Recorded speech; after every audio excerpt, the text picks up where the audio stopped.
Welcome to Sacred Heart Strings Online. Today we're going to be learning about our composer of the month, Georg Friedrich Händel.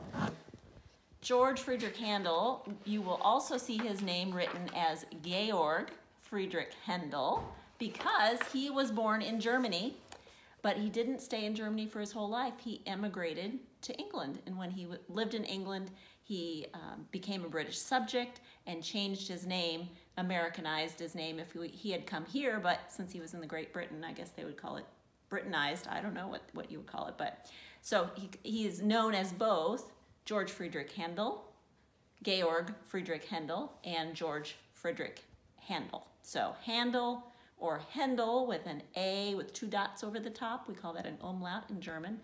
Either one of those are the correct spelling for his name, depending on whether you're reading the English spelling or the German spelling. So Händel is a very important Baroque composer, and he is important because he's one of the big three. We've already learned about two of those. Ben, who was the first Baroque composer we learned about? Bach. Bach, yes. And the second of the big three that we learned about, also a famous Baroque composer, was? Scarlatti. Scarlatti, that's right. And so Händel is the third of the three. And we think of them together because they were each born in the same year. Do you remember? 1685. All three of them were born in the year 1685. Now, George was born in Halle, Germany. His father, wanting him to have a social position better than his own, determined that he should be a lawyer.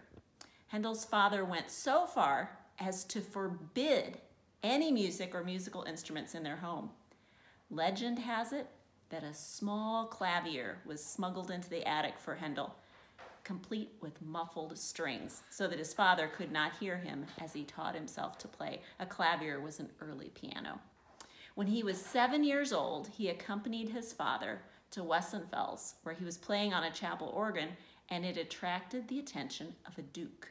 The duke was so impressed by his skill, now remember, he was just 7 years old, so impressed by his skill that he insisted that Händel be allowed to study music because it would be a crime to rob the world of such a great genius. We might call him a child prodigy. Händel returned to Halle to study with Friedrich Wilhelm Zachau. Händel soon became a virtuoso on the organ and was widely known for his outstanding skill. By the time he was 11 years old, Händel could play the harpsichord, the oboe, which is a woodwind instrument, the organ, and the violin. He had already composed 6 sonatas when he was 11 years old, and he served as assistant organist at Halle Cathedral. He entered Halle University in 1702 and began studying law, although he continued serving as a church organist. In 1703, he quit his job at the cathedral, left the university, and moved to Germany's operatic center, Hamburg.